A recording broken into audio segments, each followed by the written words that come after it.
Let's bring in Ben Goessling from the Star Tribune right now. Plenty busy, so I appreciate your time, Ben. How you Yeah, doing? I'm doing well. Just hanging out in the new Love digs. it. Yeah, Yeah, it's looks finally good. done. So yeah, I did my big Vikings big question video from here earlier this Yep. week. But yeah, it's fun to have it done. Fun to have the studio ready, and yeah, looking forward to using it. It's a clean look. I like it. Yeah, got the glossy Star And Tribune covers in the back. So yes, people yes, I love it. people see the let's go Let's go crazy cover. crazy. Yep. That was their not their most recent playoff win. I guess they won a game in Yeah. 2019, but Second most recent.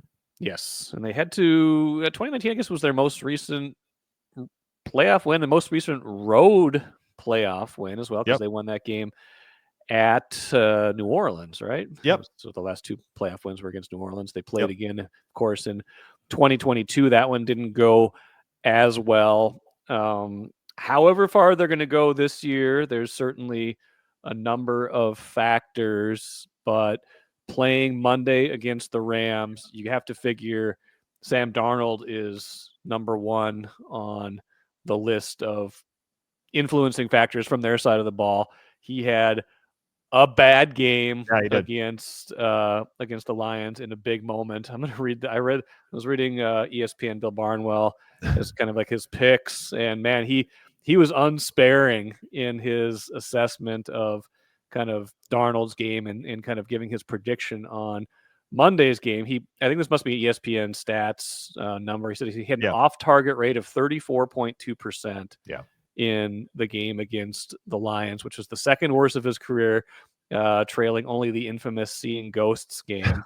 And he said, any quarterback can miss a throw or two, but I'm not sure anybody has left more big plays and potential touchdowns on the field with missed throws in a single game this season than Darnold did last week. Now, that's probably like some recency bias, big game bias, but he was bad at a bad spot. So how do they kind of go about quickly either getting him to forget about that or getting him to learn from that before Monday? Yeah, it's a lot. And we should point out that the only times they've lost this season prior to Sunday were Lions and Rams in the same week. They have more Right. time between Lions and Rams games this time, but it's the same sequence. They have to go beat the team that they lost to in LA on a Thursday night in October.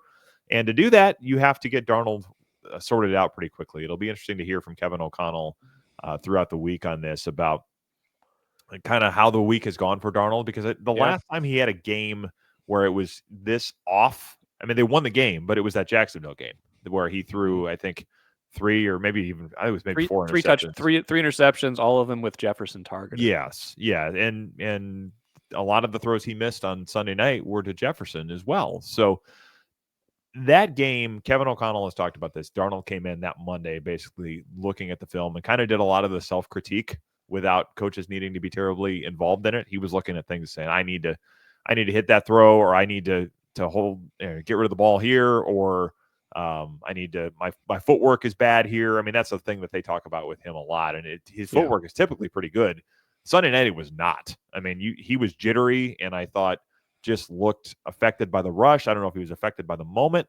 You kind of hope that's not what it is, because the moments are not getting smaller. I mean, that for all intents and purposes was a playoff game. So I think one of the things they have to figure out this week is how much of that was just being a victim of the stage. Because if that's the case, nerves, you're not going to, that's not going to go away. So a lot of the coaching this week, I think, is sorting out what happened, how much of it was mechanical, how much of it was mental, and then being able to diagnose it and fix it as quickly as you can.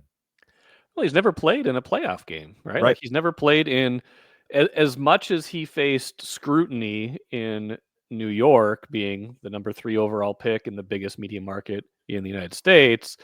He didn't play in any of those kind of like must-have games. Like, they had some success. I think one of the years he was there, he was maybe like 7-6 as starter. So I'm sure they were playing in games that had playoff implications or playoff possibilities. But there's a difference between that and, hey, win and you're the 1 seed, or now this week win or go home. And so that's got to be something that's in the back of their minds. Like, hey, we don't know how he's going to respond to this moment because he hasn't been in this moment before. Yeah, I think if I'm Kevin O'Connell this week, and I'm not sure that he's listening to our podcast looking for advice, but No, on the hope off so. chance that he is, Yeah.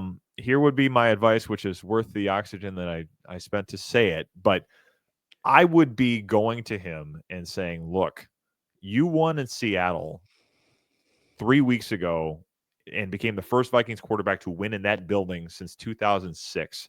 That was a Mm-hmm. team that was playing for its life.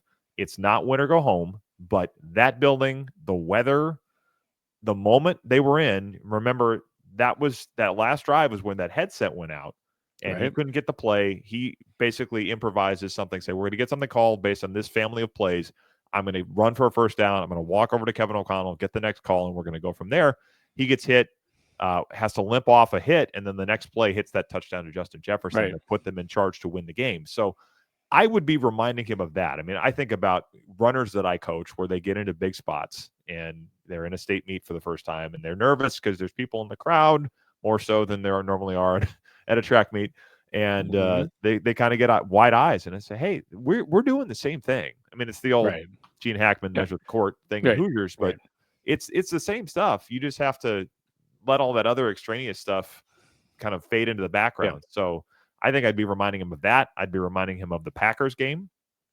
Yep. He has played in big spots. It's just this one takes on a different significance because it is single elimination. I think trying to move him out of that as much as you can is probably a worthwhile exercise.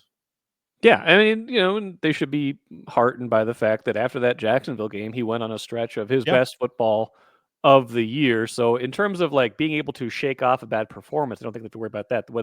What I do think they have to kind of put into perspective is, yeah, how will he perform in a moment like this? And it's a tough matchup, tough opponent. We'll get to that in a minute. You did not bring in Kelly Clarkson when you said a moment like this, so thank you. I do my best. So one interesting subplot this week before we get into some of the other matchup stuff is you had a big story on the Wilf family Yeah, last week, talking about just kind of 20 years of ownership, yeah, 20 seasons of ownership, and in there, their admiration for Kevin O'Connell. Then, of course, Sunday morning, you get the Jay Glazer report. Hey, multiple teams are interested in trying to trade for Kevin O'Connell if for some reason, going into his last year of his yeah. contract, if something's not going there. It seems to me that's kind of it's a small. It's not like it's a manufactured story because I'm sure teams would love to have Kevin O'Connell, but from your perspective, the Wilfs are going to shut that down, right? I think they are. I mean, they have no interest in trading him. That's not something that's on their radar Right. whatsoever. The thing that is worth noting here, though, is it does take two to tango, and I think they'll Mm-hmm. come to Kevin O'Connell with an offer that is pretty significant. I do wonder if what that looks like. Is it money? Is it structure of leadership in terms of who reports to whom? I don't know that he's looking for any of those things, but I have wondered that. I mean, he's involved enough in a lot of the front office stuff that is there some different structure he's looking for? And this is total conjecture. I've heard none of that. Okay. Okay. But just what else could somebody want? I mean, certainly money, security, all of that kind of stuff is a lot of it, especially when he's going into the last year of his contract. I do know that when Mark Wilf talked about it in August, that that was a bit of a surprise to Kevin O'Connell in terms of where they were at and all of those things. I think the fact that they haven't done something to this point is he's not unaware of that. And the interest around the league is a real thing. I've heard that. I Sure. mean, people know contracts. People talk to, I mean, his agent, Trace Armstrong, represents enough coaches around the league. There's enough conversation. Everybody knows that his contract is up after next year. So there are teams that are watching it.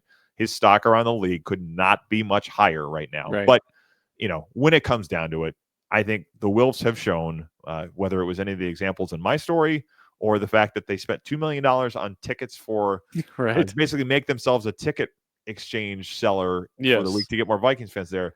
They are not shy about spending money on the things that they think will help the team win. They 100% see Kevin O'Connell as someone who will help the team win my guess is it gets done. My guess is it's very lucrative, and it's, hey, we'd like to pay you a lot of money to continue to coach Justin Jefferson in his prime with a quarterback that you picked that will be in the organization, whether or not he's starting next year or whether it's Sam Darnold, and you'll be doing it in gestures at everything in terms of this building, this facility, all of this stuff. My guess is he'll say, yeah, that sounds pretty good. So I don't think it's something that fans need to be terribly worried about at this point. It was an interesting timing of all of it. And you talking about kind of what else he might want is interesting too, because Kwesi's contract is also up after next year, right? And do we have a sense that, I think Kwesi's had a great year too, right? Like the free agent class that they brought in, kind of in tandem with what the coaches want, has been a huge reason of why they're 14-3 right now. Yes. Are without like separating the two, like are they a package deal? Are they still kind of linked? Do they want to keep them on the same timeline like they used to with Spielman and Zimmer and stuff like that? I would think that'd be their preference. And Mark Wilf told me when I was working on that story that they plan to have conversations about contracts with both Kevin O'Connell and Kwesi Adolfo-Mensah after the season. I would think that they would try to get that done. Kevin O'Connell has some leverage in terms of how the coaching is going. I would think Kwesi would be able to make that argument as well, to say, look, all of these free agents that are here, we hit on all of them, and this season doesn't happen without that.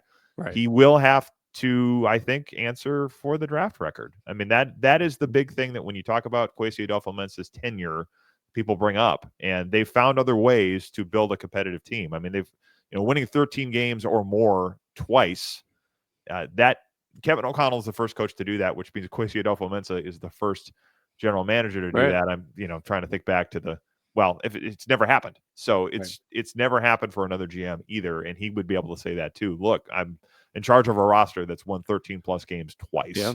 So that's a strong argument as well. I just think in terms of the impression that Kevin O'Connell has generated around the NFL, the work he's done with Sam Darnold, a guy that everybody had given up on, as Kevin O'Connell has been not afraid to point out. Yeah. He's going to have a pretty strong case to make. So I would think they try to keep them together, but they're not negotiating as a package. They are negotiating separately. They have different agents. They have different cases to make. The meetings will not be, hey, let's get a deal done as a group effort. So I do think that's fair to wonder about how all that's going to go. Seems to me that it is less likely, and I don't know like where you put this on the spectrum, less likely that Brian Flores is back next year. He's talked this week about it's got to be the right opportunity if a head coaching job comes along. That said, like you talk about someone's stock not being any higher, like Kevin O'Connell's stock is through the roof right now. So is Brian Flores. Like you have a 14-3 season where you have one of the best defenses in the league. Like that is your time to jump back in and get another head coaching job if one is presented to you. It is, but there are going to be things he has to answer. I mean, the first thing he's going to get asked about is Tua Tagovailoa's comments about him being a, quote, horrible person, and some of the things Ryan Fitzpatrick has said.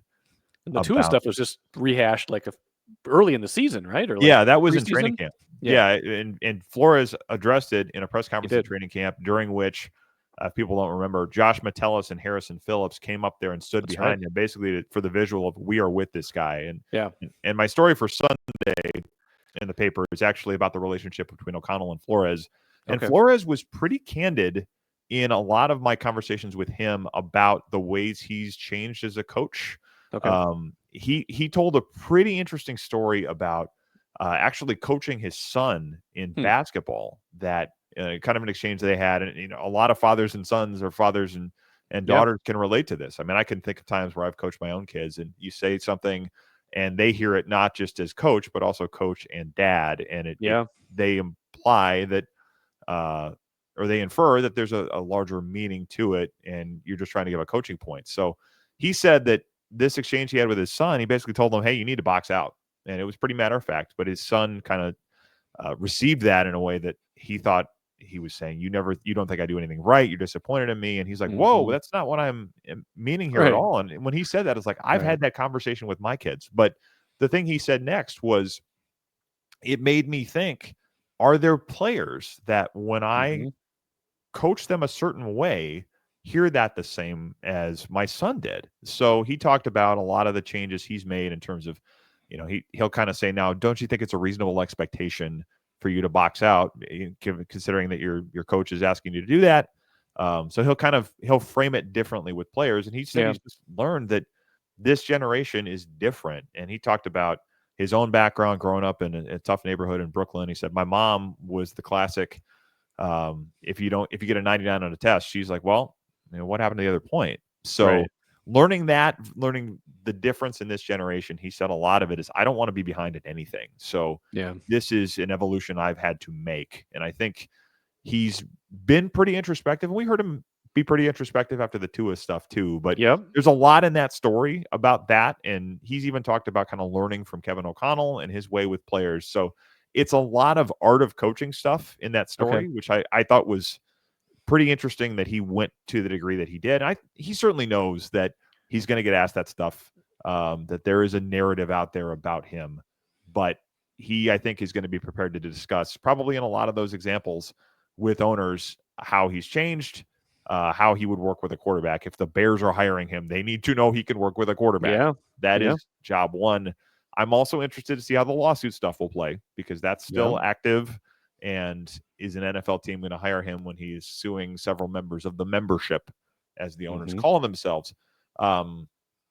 We'll see about that one. But yes, his stock in terms of what he did with the defense, in terms of what Kevin O'Connell says he means to this team, in terms of how players talk about him, could not be much higher right now. And he's got 3 kids at home. He said, a lot of the work-life balance, to the extent that an NFL coach ever gets it, is better as a coordinator than it is as Sure. a head coach. So he said that stuff's in my mind too. And I like working here. I like the facilities. I like Minnesota. I like working with Kevin O'Connell. But if you're somebody that wants to go after those jobs, there are only 32 of them in the world, and he may say, yeah, this is my time to try to take another swing at it. So it's going to be very interesting to see how that plays out. Final thing, as we kind of shift towards the matchup against the Rams. I mean, sticking with Flores and some of the stuff he said candidly this week, like one of them was, I was surprised, and certainly Yeah. they were surprised when Puka Nacua played in that Thursday night game, kind of, activated suddenly. His window is open, but then all of a sudden he's playing. Yeah. Cooper Kupp is back, and Flores saying basically like, we knew 4 hours before the game we hadn't really game planned for him. Yeah. How do you think that kind of like chess match, that kind of psychological chess match, them basically saying we'll be better prepared for that this time? How do you think that all plays out this week? It's going to be interesting to see that, because that game, I remember that because I had Puka on my fantasy team, and I thought Mm-hmm. he'll play a little, but I don't know if I want to start him on a Right. Thursday night when I've had the most injury ravaged fantasy team ever. But who doesn't matter? Nobody cares about my fantasy team. Nobody cares Point about you. being, That's right. it was a surprise that Yeah. Puka played that much. And I think the other thing, it was a lot of the underneath crossing stuff. They did not have Blake Cashman in that game. That's right. They will have him this time. I think they'll have a little more of a plan for Puka. But yeah, I think it affects it. I mean, I think having time to say this guy is going to do this and this is how we're going to answer it, when you have 4 hours, there's not much you can devise. There's no look team practice where somebody is wearing a Puka Nacua number in practice and you're working against a scout team wide receiver pretending to be him, and all of the Right. things that they're going to do and the ways they're going to scheme you. The offenses are pretty similar with Kevin O'Connell and Sean McVay, but you still want somebody that's kind of working in that role as part of your practice. When you don't have that, it does make it a little harder to react. I think that obviously won't be the case this time. Yeah, I'm interested to see how that goes, because they will have to have an answer for him, just like they have to have an answer for a lot of the crossing stuff the Lions have run on them with Mm-hmm. quite a bit of success. So, yeah, I think that's one to watch. I think how things look different with the rush plan with Cashman back this time is interesting to watch. And then this seems like about a once a month Matthew Stafford game at this point where he's good. The Vikings got one of those the first time, and he hasn't had one in a few weeks now after that Bills game. So is he due for one of those? I think that quarterback who's been through it and a coach that's been through it in the playoffs, I think it's a tough matchup from that perspective, but we'll see how all of that shakes out on Monday night, wherever we are planning to be.